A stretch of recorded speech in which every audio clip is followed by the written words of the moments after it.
Aboru, Aboiu, seja bem-vindo, seja bem-vinda a mais um vídeo daqui do canal. Eu sei que faz um tempinho, né, que a gente não se vê, que a gente não troca uma ideia, mas é por motivos pessoais, né, eu tenho ficado bastante ocupado e por isso eu acabei não conseguindo vir aqui gravar o vídeo conforme a frequência que tínhamos antes. Peço desculpas de antemão. Bom, tá acontecendo uma catástrofe, né, na região sul do nosso país, mas também outras catástrofes acontecem no mundo.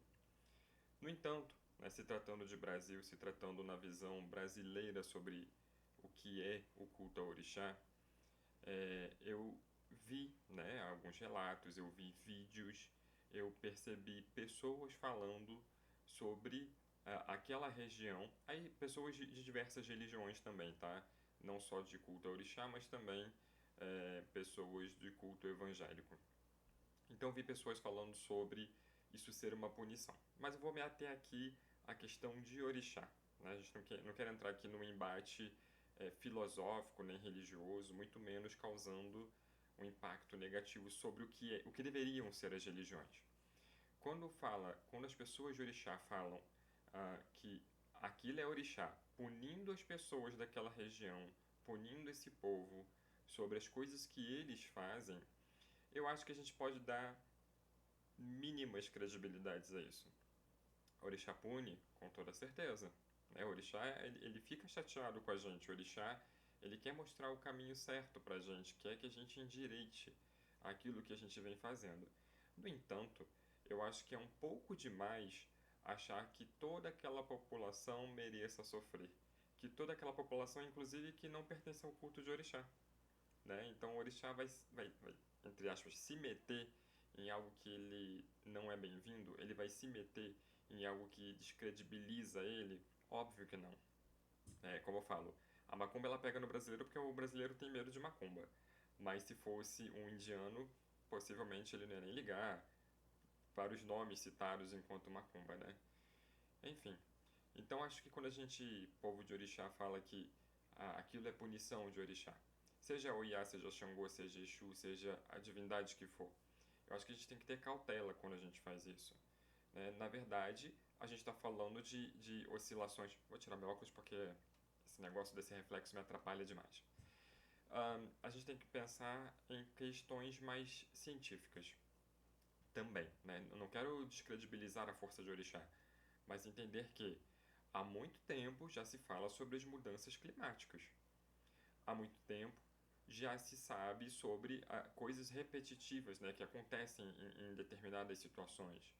Eu vi recentemente, acho que ontem inclusive, uma foto de 1945, onde uma determinada esquina ela já estava lotada d'água há muito tempo, né? Ou seja, lá em 1945, uma enchente talvez não dessa magnitude, mas muito próxima a essa magnitude ocorreu e já havia a enchente.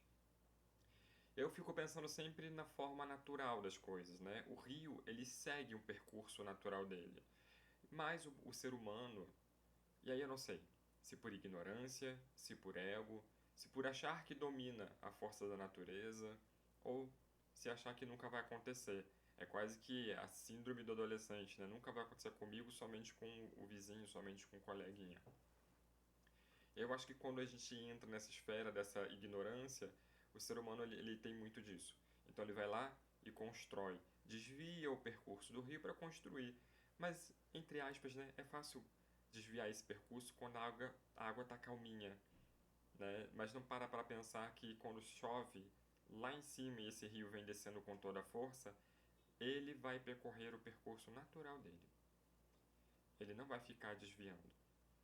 Né? Então acho que muito do que acontece hoje no Brasil, de uma forma geral, né? Porque assim, enchente lá no sul está acontecendo agora, mas aqui no estado do Rio de Janeiro, né? Temos catástrofe em Petrópolis, em Nova Friburgo, em outras regiões, inclusive que o culto de orixá nem é tão populoso assim. E aí eu acho que vale a pena a gente pensar nisso, na forma como as cidades, as casas foram sendo construídas. É muito fácil culpar, por exemplo, o governo, né? Porque é óbvio que o governo ele deve dar o suporte necessário, é óbvio que o governo deve monitorar esse crescimento ambiental, civil, né?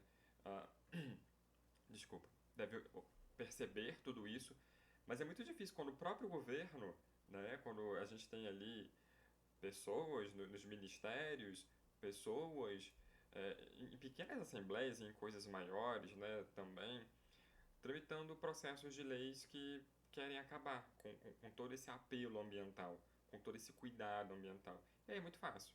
Eu tiro essa lei, tiro a proteção ambiental que existe, e o fulaninho que tem bastante dinheiro vai lá e constrói, o que não tem também vai lá e constrói. E aí depois é fácil culpar. Ah, mas foi o governo que fez isso. Mas teve votação, né? Eu acho que o Supremo, de uma forma geral, ele recebe inúmeras, inúmeros projetos de lei que querem impedir isso, né? Que querem impedir essa proteção ambiental.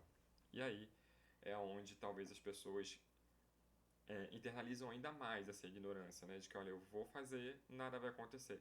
Vamos desmatar tudo. E aí é simples, né? Desmatou, vai gerar aquecimento global, vai gerar. Eu não sei se as pessoas sabem, né? Mas quando o solo está sem plantas, ele não tem a força que ele teria para segurar muito dessa água. Inclusive, as raízes elas seguram essa terra. E se ele for um terreno mais arenoso, né? Fica um pouco mais difícil de segurar, mas ainda assim essas plantas seguram. Então desmatou, tirou planta, tirou tudo, desviou o rio. Quando vier, vai vir com uma força só. E essa força, infelizmente, será destruidora. Se formos falar, né, da planície desses lugares, aí também ah, a geografia ela pode contemplar isso de uma forma muito melhor, porque a gente tem vales, a gente tem rios, né, lagoas que acabam se comunicando, que até desembocar ao mar vai demorar. Então a gente tem que trazer para o lado racional, é isso que eu estou querendo trazer nesse vídeo. O quanto a gente deve raciocinar, não ficar especulando se é ação de orixá, se é punição divina, se é. Aí vou trazer a fala da outra religião, né? Se é por culto satanista. Gente, não, calma. Suru, Heró, né? Tenham paciência, tenham calma. Vamos entender que esse tipo de coisa acontece. E acontece porque muita coisa está acontecendo ao mesmo tempo. É como uma fórmula matemática, né? Desmatou, aqueceu, o clima está mudado, tem uma. Eu não vou dizer a expressão correta porque não faz parte da minha área e eu não faço ideia de como se chame, mas é como se fosse uma convergência, né? Choveu em 4 dias tudo que deveria chover no outono. Acumulou-se a água 40 vezes mais do que deveria ter acumulado. E aí não tem canal que vai gerar, né, que vai tirar essa água de uma forma tão eficiente assim. Então é pensar que não é culpa de orixá, não é legal a gente ficar culpando o orixá em relação a isso, mas que sim, podemos pedir ao orixá, podemos pedir ao Lodumare, agradecer ao Lodumare. Né? O grande ebó de Olodumare é o agradecimento. Então agradecer ao Lodumare pelas pessoas que estão vivas, pelas pessoas que estão sendo salvas, fazer, né, o que puder ser feito por cada um, porque não adianta ficar jogando na internet que está fazendo isso, fazendo aquilo, doando isso, doando aquilo, porque isso é muito pouco. Isso é muito pouco para aquilo que o coração sente, para aquilo que é agradecer ao Lodumare, por exemplo. Então é mais fácil a gente pedir, é mais fácil a gente rezar, é mais fácil a gente pensar no outro, é mais fácil a gente se solidarizar, acho que é isso, com a dor do outro, do que ficar jogando aí números e números e brigas políticas e brigas religiosas. Isso não vai levar a lugar nenhum. Nenhum. Né? E para quem puder doar, doe sim. Aquilo que tiver confortável para você. Porque também não adianta você doar e ficar fazendo chacota do outro que não conseguiu doar. Ou que não quer doar mesmo. Né? Então cada um entende o que deve ser feito por si. Mas entenda que devemos ser solidários à dor do outro, ao que o outro está fazendo pelo outro também.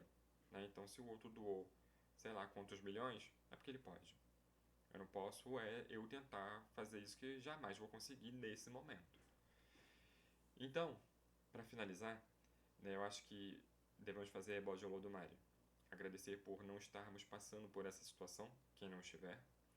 agradecermos por estar vivos, quem passou e quem não está passando, quem passou posteriormente agradecer, ou ainda assim agradecer, ainda que esteja passando, mas principalmente de ser solidário à dor do outro. Aquilo que dói no outro não dói em mim. Então eu não sei o que é passar por uma enchente dessas porque nunca passei. Já ajudei pessoas que passaram, mas eu nunca passei. Então eu não posso falar da onde eu não piso, da onde eu não sinto. E é pedir ao orixá que tudo se resolva da melhor forma possível. Mortes acontecem, isso é um fato, e aconteceram e vão continuar acontecendo. E a gente só tem que entender que o que deve ser feito é individual.